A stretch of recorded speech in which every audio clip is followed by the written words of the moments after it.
মহোদয়ের কাছে আমরা একটি স্মারকলিপি পেশ করব। আমরা 6 দফা দাবি দিয়েছি। প্রথম দফাই হলো আমাদেরকে বৈধতা দিতে হবে। রোড পারমিটের মাধ্যমে আমরা গাড়ি চলাচল করতে চাই বৈধভাবে। আমরা সিটি কর্পোরেশন হোক, বিআরটি হোক, আমরা আমাদের রেজিস্ট্রেশন পাইতে চাই। রেজিস্ট্রেশনের মাধ্যমে রাজস্ব দিয়ে আমরা গাড়ি চালানো ব্যবস্থা করতে চাই। কর্তৃপক্ষের কাছে আমাদের দাবি, অনতি বিলম্বে হাজার হাজার মানুষ, সিলেট শহরে প্রায় 20 থেকে 25,000 মানুষ এই ব্যাটারি চালিত রিক্সার সাথে জড়িত। এই মানুষগুলো যদি রিক্সা বন্ধ হয়ে যায়, বিভিন্ন অপরাধের সাথে জড়িত হবে।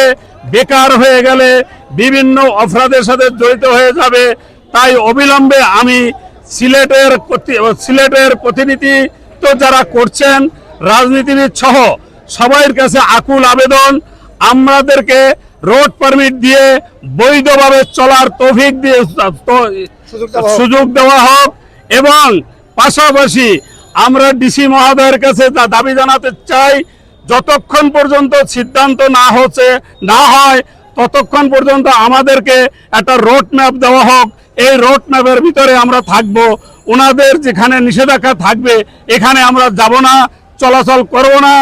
আমরা অলি গলি, ছোট বাইপাস রোড ব্যবহার করব না, অলি গলি ব্যবহার করব। এরকম একটা সুযোগ করে আমাদেরকে দেওয়া হোক। এবং অবিলম্বে ওই যে মিটার কাটা, এই যে ক্ষতিগ্রস্ত করা, আমরা অতি বিলম্বে এই মিটার কাটা বন্ধ করতে হবে। পাশাপাশি আমাদেরকে বিদ্যুৎ অফিস টাকার বিনিময় মিটার দিয়েছে, অপরাধ করলে তারা করছে, কেন তার ভুক্তভোগী আমরা হব? এই জন্য অবিলম্বে এই বিদ্যুৎ অফিসকে দায়ী করতে হবে। আমরা প্রয়োজন হলে বিদ্যুৎ অফিসের বিরুদ্ধে আমরা মামলা গ্রহণ করব, আইনের আশ্রয় নেব। আমাদের অনতি বিলম্বে এই মিটারগুলা ফেরত দিতে হবে।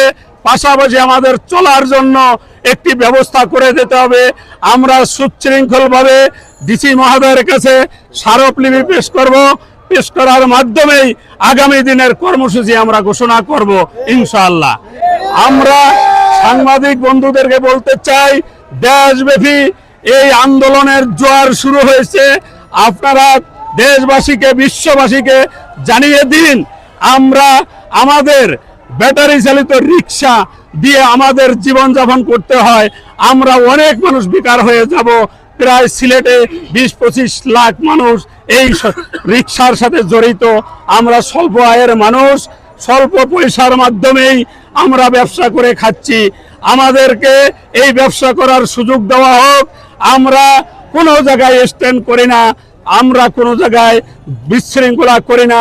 প্রয়োজন হলে আমরা পয়েন্টে পয়েন্টে স্বেচ্ছাসেবকের দায়িত্ব আমরা পালন করব।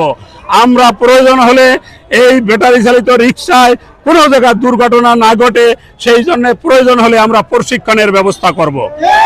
আমরা ড্রাইভারদেরকে সিটি কর্পোরেশন থেকে অনতি বিলম্বে ড্রাইভারদেরকে লাইসেন্স দেওয়া হোক। আমরা এটাও দাবি করি, সিটি কর্পোরেশন তার ন্যায্য পাওনা, তার রাজস্ব পাবে। এই বলেই আমি আমার কথা শেষ করছি।